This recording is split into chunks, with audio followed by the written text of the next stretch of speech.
තවත් සුන්දර දවසක පිළිගන්නවා ඔයාලව ආදරෙන් අපේ ලයිෆ් UK YouTube channel එකට. ඔයාලා හැමෝම හොඳින් ඉන්නව නේද? අපි ප්‍රාර්ථනා කරමු අපේ රට ඉක්මනින්ම යලි ගොඩ නැගෙවුවා කියලා. ඉතින් අදත් අලුත් දෙයක් අරගෙන මම ආවේ. අද මම ඔයාලව එංගලන්තයේ සේද නගරයේ වටේ එක්කයි යන්නයි හදන්නේ. ඉතින් දිගටම රැඳිලා ඉන්න මාත් එක්ක අපේ channel එක subscribe කරලා නැත්නම් subscribe කරන්නත් අමතක කරන්න එපා.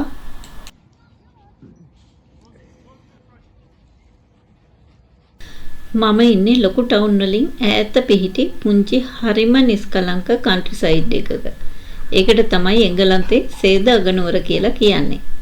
මැකල්ස්ෆීල්ඩ් තමයි ඒකේ නම. 18 වෙනි හා 19 වෙනි සියවස්වල දියුණු සේද කර්මාන්තයක් පැවතුන හින්දා තමයි මේක සේද නගරය කියලා හඳුන්වන්නේ. ඉතින් මම ගම වටේ යන රවුම සවුත් පාක් එකකින් පටන් ගන්නවා. සවුත් පාක් එකේ ඔටම් එකේ දර්ශන තමයි ඔයාලා මේ දකින්නේ.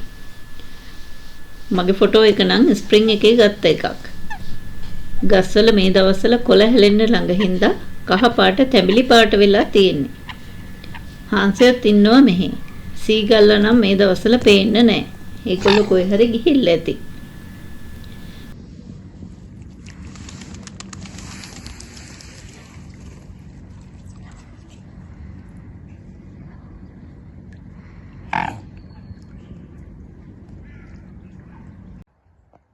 මේ තියෙන පාක් එකේ චූටි බබල්ලට සෙල්ලම් කරන්න තියෙන ප්ලේ ඒරියා එක.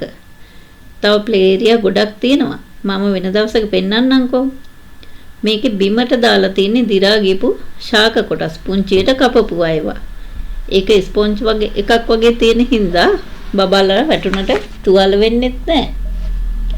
මල් පාත්ති වල බිමත් මේ කුඩාවට කපපු දි รา ගේ ශාක කොටස් දාලා තියෙනවා පොහොර වෙන්න. ඔයාලා දැක්ක නේද ඒක?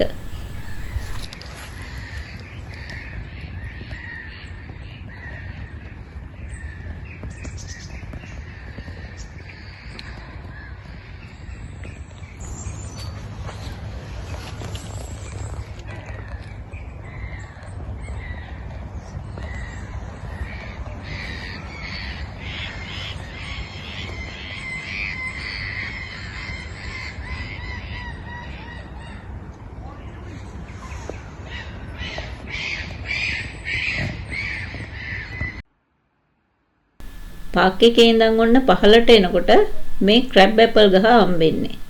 මේක ගොඩක් ලොකු එකක්. ගෙදරක මිදුලක තිබුණාට අතු පාරට නැමිලා තියෙන්නේ. ඉතින් පාරේ යන අය ගෙඩි කඩාගෙන යනවා. තව ගහක් තියෙනවා වෙනත් තැනක පාර අයිනක. මම එකෙන් ටිකක් කඩන් ආවා ඔයාලට පෙන්නන්න.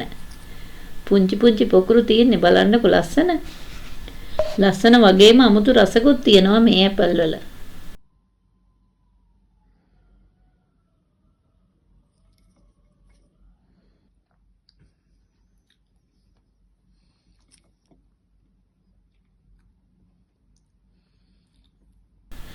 මම මේ ගෙඩි ටිකක් ලුණු වතුරට දැම්මා.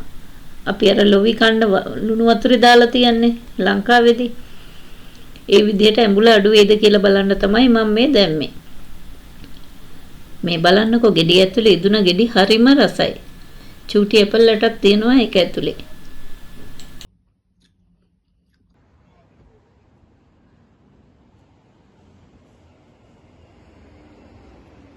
මේ තියෙන්නේ අපි බෙහෙත් ගන්න යන මෙඩිකල් සෙන්ටර් එක.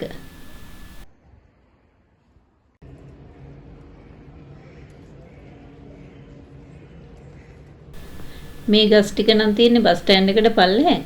ලස්සනයි කියලා හිතුන හින්දා මම ඒකක් දැම්ම වීඩියෝ එකට. අර මම වීඩියෝ එක පටන් ගන්නකොට කියපු සිල්ක් ටවුන් මියුසියම් එක තමයි මේ තියෙන්නේ. පැරණි උරුමයන් සංරක්ෂණය කරලා තියෙනවා මේ කෞතුකාගාරේ.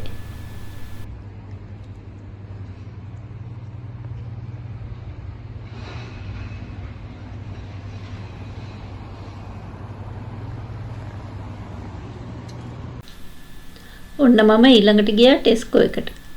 දැන් ක්‍රිස්මස් ළඟ හින්දා නත්තල් ගස් පෝච්චි පිටින් විකුණන්න තියෙනවා. මේවා හැම ගෙදරකම වගේ අරන් යනවා. මල් රවුම් ගෙවල් වල දොරවල් වල සරසන්න තමයි අරන් යන්නේ. මේ තියෙන මල් පෝච්චි විකුණන තැන. ඒවා නැචරල් ඒවා. මෙහි සුපර් මාකට් වල ලයිව් ප්ලාන්ට් විකුණනවා. ලංකාවෙත් ඔයාලට මේ විදිහේ බිස්නස් එකක් පටන් ගන්න පුළුවන්. මේවා ඔක්කොම සුපර් මාකට් එක ඇතුලේ තමයි තියෙන්නේ. බලන්නකො මේ වගේ මල් පිරීලා.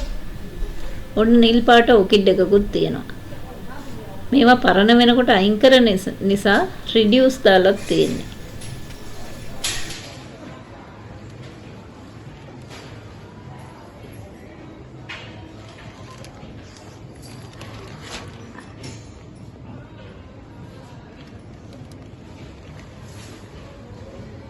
මේ මල්ගස් ගොඩක් වෙලාවට තියෙන්නේ ක්‍රිස්මස් කාලෙට සැරසිලි වලට තෑගි දෙන්න. දම්පාට ගෝවා මල් මේ තියෙන්නේ. මේ ඔක්කොම නැචරල් ෆ්ලවර්ස්. මේ අපේ ෂොප් එකේ තියෙන මල් ටික.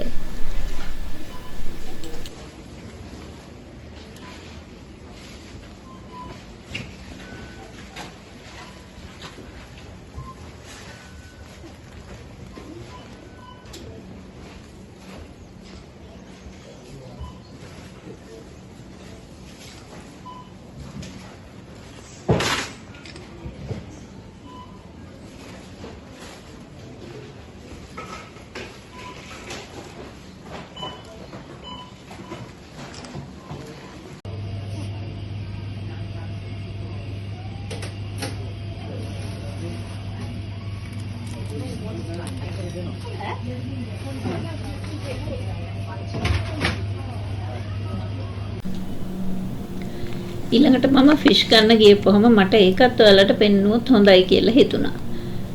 මොකද අපේ රටේ ගොඩක් මාළු ගෙනාපුවම ගල්වැලි තියෙනවනේ. ඒවා හොදලා ඉවරයක් නැහැ.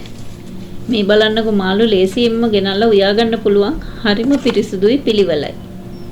අපේ රටෙත් මේ විදිහට තිබුණා නම් කොච්චර හොඳයිද? කොරපතු සුද්ධ කරන්නත් නැහැ. කටු මුකුත්ම ඇත්තෙත් නැහැ. සමහර ඒවා මිරිස් එහෙම දාලා හරි ගස්සලා තියෙන්නේ. උයන්න විතරයි තියෙන්නේ.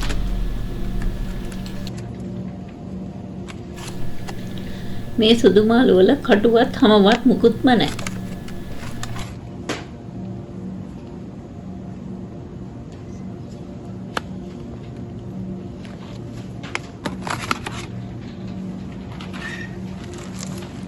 ඊළඟට මේ අර අපි මාළු බිස්කට් කුඩු වල දාලා හදන ඒවා සකස් කරපුවා තමයි මෙහි තියෙන්නේ. ඉතින් කඩෙන් ගෙනාවා අවන් එකේ දැම්මා කෑවා. හරිම ලේසි. අපේ කාලෙත් ගොඩාක් ඉතුරු වෙනවා. මේ තියෙන සීෆුඩ් ස්ටික්ස් ඉස්සෝ ඔය ඔක්කොම ලේසියෙන් උයන්න පුළුවන් විදිහට තමයි මෙහි සුපර් මාකට් වල තියෙන්නේ.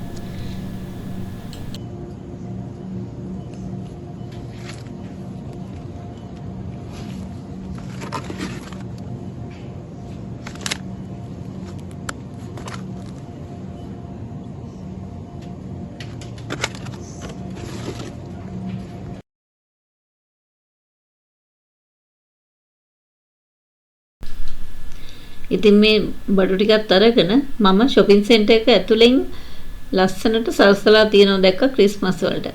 එතනින් එළියට ගියපුවම මේ කවුන්සිල් එකයි චර්ච් එකයි තියෙනවා.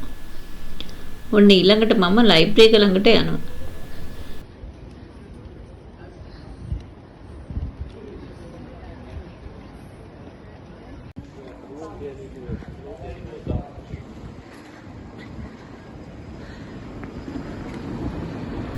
මේ තියෙන්නේ මම වැඩට ගිහින් එන සුන්දර පාර. හරිම ලස්සනයි. ඒ පැත්තේ මම දවසක ඔයාලව එක්කන් යන්නම්කෝ. තව ලස්සන තැන් ගොඩක් තියෙනවා මෙහි පෙන්වන්න. ආයෙත් වීඩියෝ එකකින් ලබන සඳුදාත් හමු වෙමු. මගේ වීඩියෝ එක බලලා ඔයාලට අලුත් බිස්නස් අයිඩියා ලැබෙන්න ඇති. අදට මම නවතින්නම්. හැමෝම පරිස්සමෙන් ඉන්න. Thank you.